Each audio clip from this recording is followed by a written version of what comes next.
ये मुमकिन नहीं है कि दोनों मुल्कों के दरमियान कशीदगी रहेगी। सही। ताल्लुकात ऊपर नीचे दाएं बाएं बॉर्डर्स के ऊपर, यहाँ से जो अफगान हैं उनको रजिस्ट्रेशन की बात की जाएगी, वापस जाने की बात होगी उनकी तरफ से कहते हैं। लेकिन ये जो पिछले चंद रोज़ में हुआ, जो जिसमें बहुत शहादतें हुई और तलखियाँ अरूज पे पहुँच गई, ये मेरा ख्याल है और मेरी दुआ भी है कि ये दोबारा ना हो। उसकी वजह ये है कि जो बुनियादी इश्यूज़ हैं जी। वो देखें ना, वो अफ़गानिस्तान में जो हुकूमत है तालिबान की, और बड़े ज़ीरक उसमें शख्सियात मौजूद हैं, उनको ये बात अच्छी तरह से इल्म है इस बात का कि इस खित्ते ने तरक्की करनी है और उन्होंने भी करनी है जो खित्ते ने करनी है। तो मुमकिन ही नहीं है कि वो यहाँ पर दहशत गर्दी और कत्ल गारत और स्मगलिंग और ये सारे मामला चले। ये बात मैंने आप ये पहले भी मैं कह चुका हूँ कि अरब ममालिक बहुत जो है वो खलीजी रियासतों के साथ ताल्लुकात, वहाँ पे मुलाकातें सारी वो पसंद नहीं करते। वो ये बात ये भी जानते हैं कि बहुत ज़्यादा दिन वहाँ क़याम करें तो वो रिस्ट्रिक्शंस लग जाती हैं कि जी आप यहाँ किससे मिल रहे हैं, क्यों मिल रहे हैं, उनका एक अपना तरीक़ाकार है। तो अगर जो है वो सकाफ़ती तौर पे, मजहबी तौर पे, हर लिहाज से पूरी दुनिया में उनके साथ कोई मुल्क जुड़ता है तो वो पाकिस्तान है, और पाकिस्तान पड़ोसी है और पाकिस्तान के साथ उनको रहना है। अब ऐसा भी नहीं कि हम उनके ऊपर कोई एहसान करते हैं या वो हमारे ऊपर कोई एहसान करते हैं, लेकिन हमारे पड़ोसी हमारे भाई हैं। अब उनकी सरजमीन पे जो कुछ हो रहा है इसका उन्हें भी अंदाज़ा है, कुछ तो हो रहा है ना उनकी सरजमीन। तो मेरा ये ख्याल है, और आपस में भी मुख्तलिफ ग्रुप्स हैं, वो एक मजबूत स्ट्रॉन्ग अफ़गानिस्तान बनाए, और उसमें पाकिस्तान मेरा ख्याल है कि ये जो अभी दरमियान में सीज़ फायर इसको आगे चलना चाहिए, और इसमें वो अपनी जो भी खदशात हैं इस दौरान यकीनन बातचीत होगी, मुज़ाकरात होंगे, देखा जाएगा कि मामला किस तरफ जा रहे हैं किस तरफ। और ये बात तो तय है, ये बात तो बिल्कुल तय है कि मौजूदा दुनिया में अफ़गानिस्तान और भारत के दरमियान कोई स्ट्रेटेजिक मामला नहीं होने जा रहे, मुमकिन भी नहीं है सही, और हो भी नहीं सकते। मुझे नहीं पता कि किसी ने इनको वहाँ, तो खैर भारत में तो मुझे बल्कि इस बात पे खुशी भी हुई काफ़ी कि उन्होंने उनकी तरफ से बड़ा रिएक्शन आया कि भाई ये उनका जो जाहिर है कि वो ख़वातीन मौजूद नहीं थी, अगले दिन थी, मतलब कोई सर पे। फिर उन्होंने उनके यहाँ एक ख़ास तबका ऐसा है जिन्होंने कहा सिर्फ हमारा कुछ नहीं मिलता, लेकिन ये है कि वो दुश्मन का दुश्मन दोस्त और इस तरह की बात, यानी एक इस्तेमाल किया जाए इस तरह की बात है, लेकिन एक बड़ा महदूद सा उनका तबका, ज़्यादातर लोगों ने इसको पसंद नहीं किया इस मामले को।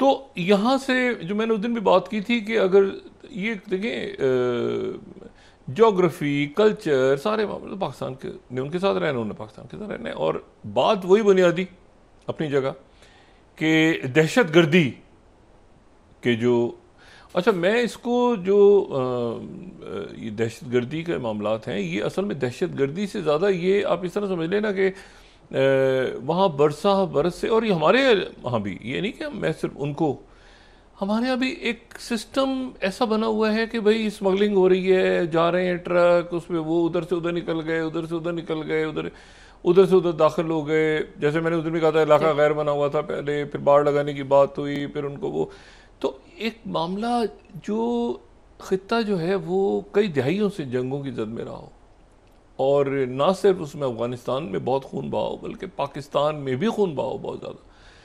तो मेरा ये ख्याल है कि इनको ये जो सीज़ फायर हुआ है इस दौरान बात आगे बढ़ेगी, दोनों तरफ से सफारतकारी भी बढ़ेगी मामला, और फिर ये दहशत, देखें बात ये है कि नुक्ता क्या है, नुक्ता ये है कि दहशत गर्दी हो रही है या नहीं हो रही जी, ठीक है, क्या हो रही है या नहीं हो रही, अगर नहीं हो रही तो बता दिया जाए कि नहीं हो रही।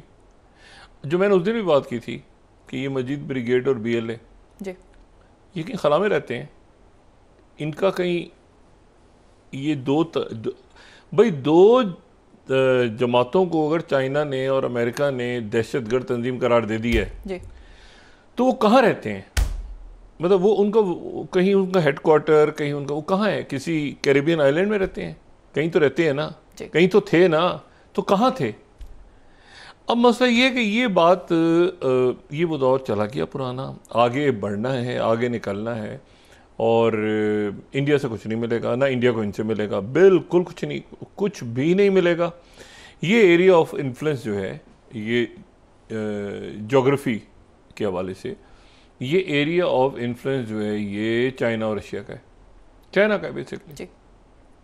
और दो बड़ी पावर्स इमर्ज हो रही हैं, बाकी अब देखते हैं कि मिडिल पावर्स कौन सी इमर्ज होती हैं फ्यूचर में, लेकिन दो बड़ी पावर्स हैं ना, चाइना और अमेरिका। इस वक्त अमेरिका के मुकाबले में चाइना आ चुका है, कुछ लोग कहते हैं आगे निकल के, कुछ कहते हैं इमर्ज हो रहा है, और बाकी ममालिक जो हैं वो मिडिल पावर्स हैं, इंडिपेंडेंट हैं, अपने फैसले कर रहे हैं, कहीं अमेरिका की तरफ होते हैं, कुछ बातें चाइना की तरफ होते हैं। लेकिन ये है कि वो अब इस पूरे ऑर्डर में, डिसऑर्डर में, ये बेचैनी, लड़ाइयाँ, जंगें सारी, इनको इसी जगह पर रोकना मुनासिब था। पेशतर इसके की बात आगे बढ़ जाती है, और मुझे मेरी दुआ है, मुझे उम्मीद भी करता हूँ कि ये इन दिनों में जब ये सीज़ फायर रहेगी ये आगे बढ़ जाएगी, इस दौरान ज़ाहिर है कि मामला बातचीत होगी।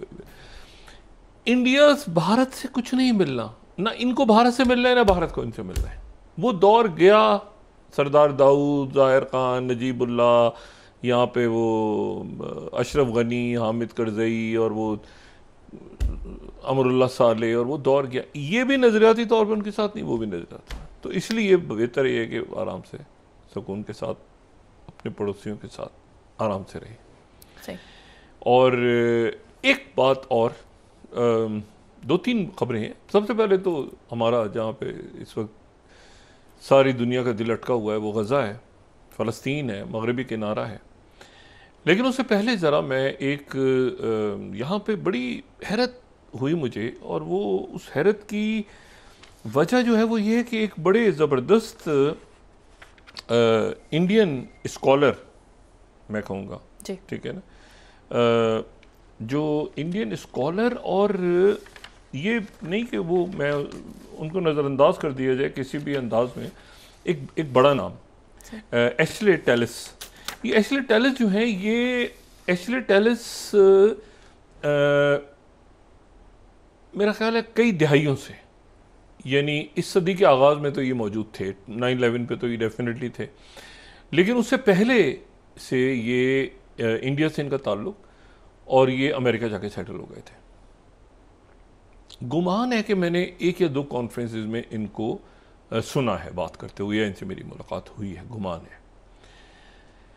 और ये जो है ये रैंड कॉरपोरेशन में, वाशिंगटन डीसी में बेस्ड थे। रैंड कॉरपोरेशन जो आप समझ लें कि एक तरह से उनकी डीबी स्टेट ही है, रैंड कॉरपोरेशन से ये वाबस्ता रहे। और रैंड कॉरपोरेशन में फिर इनकी जो है ये चाइना एक्सपर्ट, ये साउथ ईस्ट जो है उसको, या जो है ये चाइना, या ये जो एशिया पैसिफिक या इंडो पैसिफिक, उसके एक्सपर्ट इस सदी के आगाज़ से।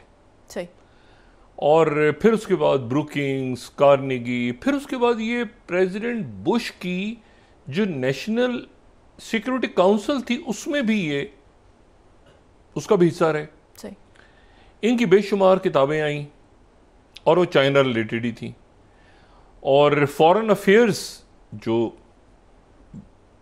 चंद उनके जो बड़े मैगजीन्स हैं, अमेरिका की पॉलिसी जहाँ से सामने आती है उसमें वो तहरीर भी करते रहे। और उसमें अगर हम इनका तारुफ देखें, उसके मुस्तैये उनकी किताबें हैं बहुत सी, काउंसिल ऑफ फॉरेन रिलेशंस की तरफ से ही। और ये जो है ये रॉबर्ट ब्लैकविल जो देखें ना, उनके सफ़ीरों के साथ, उनके जो बेहतरीन लोगों के साथ एशले टेलिस ने किताबें लिखी, revisiting US grand strategy towards China.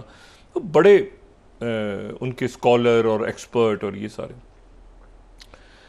अब ये जो है ये जाहिर है कि ये इनकी दूसरी किताब देखें तो ये भी आपको measuring national power in the, मतलब मैंने आपसे कहा ना कि बेशुमार इनकी बुक्स हैं और बड़े ये स्कॉलर, बहुत सी बुक्स हैं इनकी, काफ़ी किताबें हैं। और वो जो हैं वो आप मुख्तलिफ थिंक टैंक्स में जाएं तो ये सदर्न एशिया में, और ये उस हवाले से ये बड़ा नाम, मुंबई से इनका ताल्लुक, चाइना एक्सपर्ट। अब जनाब इनको वहाँ पर अमेरिका में हसास अदारों ने गिरफ्तार कर लिया।